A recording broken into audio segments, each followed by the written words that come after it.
Go, go, go, go. Prioritize this channel. I have 2 deceased on the bed. Clear here. We have 1 more deceased in this bed. Appears to be a gunshot to the face. It's got another dead body. This is Michael here. Gunshot back of the head. 1 more up top. Blood on the bed. January 4th, 2023. Around 4 o'clock, a woman called the police, said she was worried about her friend Tasha Haight. We were supposed to, we had an appointment scheduled that she missed. She doesn't ever miss appointments. Is there any way I can set up to do a well check at her home? That she was a little bit concerned for her safety that way, and I just want to make sure she's okay. I can't get her by phone or email, and it's not like her to miss an appointment. It's only been an hour. It's not even, yeah, it's just been an hour. Okay, why is she concerned? He has had some violent tendencies in the past, and I believe CPS has been involved, and I actually believe she came and spoke to the police department a couple weeks ago to let her know the worst was upcoming, just because she didn't really trust him. And do you know if there are any weapons involved? I've been talking about that. There are firearms in the house. I think they're locked up. I was actually encouraging her to get those out and turn them into you, because I knew in Utah you could do that. Okay. And you said she missed an appointment today. Was that like an appointment for you guys to meet up together, or? Yeah, I'm actually out of state. Otherwise, I would probably check on her myself. But okay. Do her and her ex still live together? Yes. That was what the situation was. He was refusing to leave the home, and that's what the paperwork was. She was going to file paperwork to get him out. Inside 4923 North Albert Drive, Michael Haight has shot and killed 7 members of his own family. Before noon, officers stopped by the home.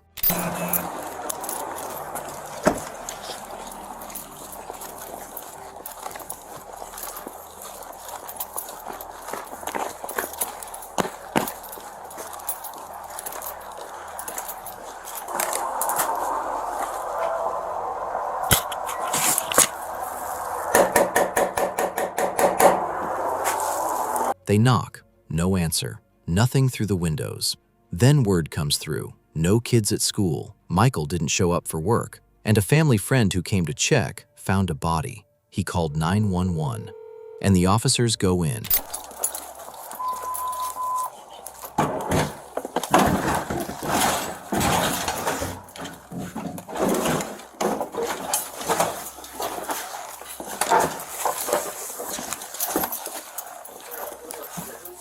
Right here.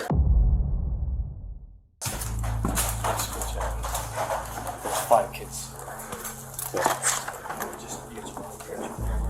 Yep. Phoenix City Police Department. Phoenix City Police Department. Yeah. They announce themselves, guns drawn, moving room to room. They don't know yet if the shooter is still inside. Cedar 673, prioritize this channel. I have 2 deceased on the bed. I'm gonna clear the home. Cedar 6, Phoenix City Police Department. Anybody in the home, make yourself known. I'm gonna clear this room. The first body is found upstairs, then another, and another. Nobody.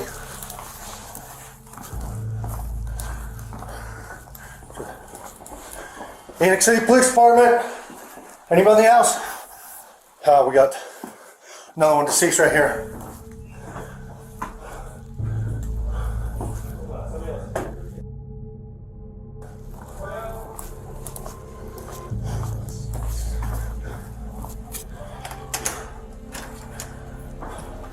Where are you going? We need to clear the house.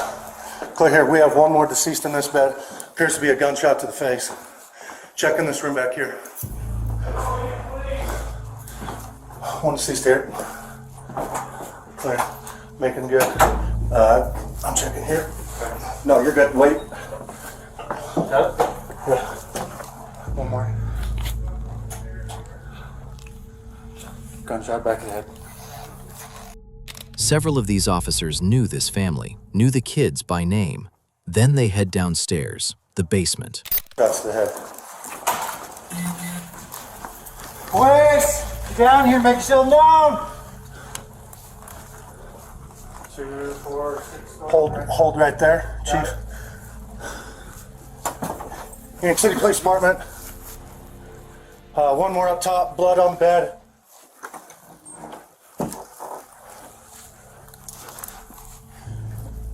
Bathroom here. Yeah, mess. One more down here. Bathroom's clear. Checking this room. Another gunshot.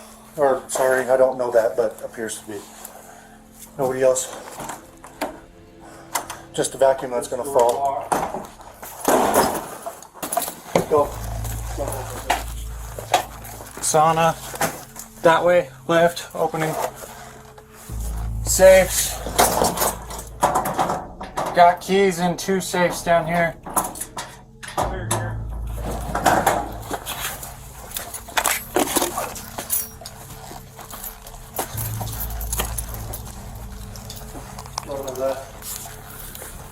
I got you.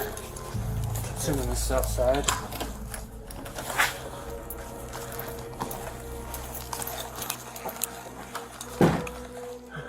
It's got another dead body. This is Michael here.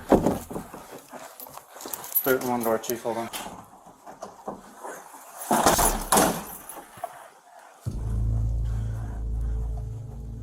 A small room, exercise equipment, a sleeping bag on the floor.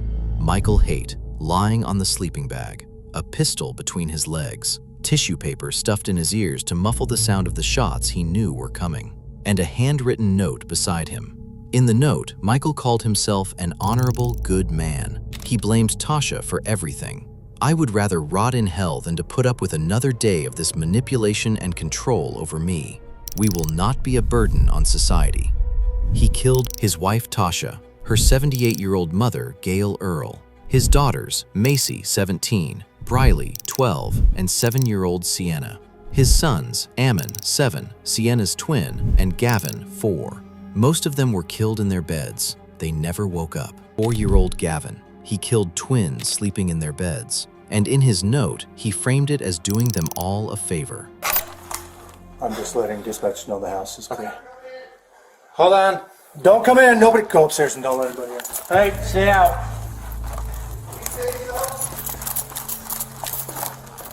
Just right here.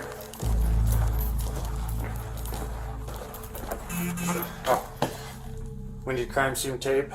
Start fencing off the house. everything. The 57-page final police report made one thing clear: the signs were there. The first abuse report came in 2020. Their daughter Macy, just 14, told police her father had assaulted her. Michael denied it, called Macy mouthy. Tasha didn't want to press charges. She hoped it would be a wake-up call. No charges were filed. December 8th, 2022. Macy, now 17, files a new report with DCFS, this time detailing years of abuse. 4 days later, 12-year-old Briley texts a friend. She says she's scared of her dad. She asks if someone can make sure she's safe. December 19th, a DCFS caseworker visits the home. Tasha tells him Michael threw 7-year-old Ammon to the floor. The caseworker schedules a follow-up for January 5th. He never got that follow-up. December 21st, Tasha and her attorney draft the divorce papers. She waits until after Christmas to serve them. December 22nd, Michael is fired from Allstate, terminated with cause. Improprieties in his books. No Christmas bonus. He tells friends he left. He asks one friend to sign an NDA to keep the firing secret. He is obsessed with appearances. December 27th, divorce papers are served at his Allstate office. Michael Haight has now lost his wife, his income, and his reputation, all in 1 week. December 30th, 5 days before the murders, Michael goes online. He searches, "What does a gunshot sound like? If you hear a gunshot at night, would you recognize it? How loud is a 9mm? How loud is a .40 caliber?"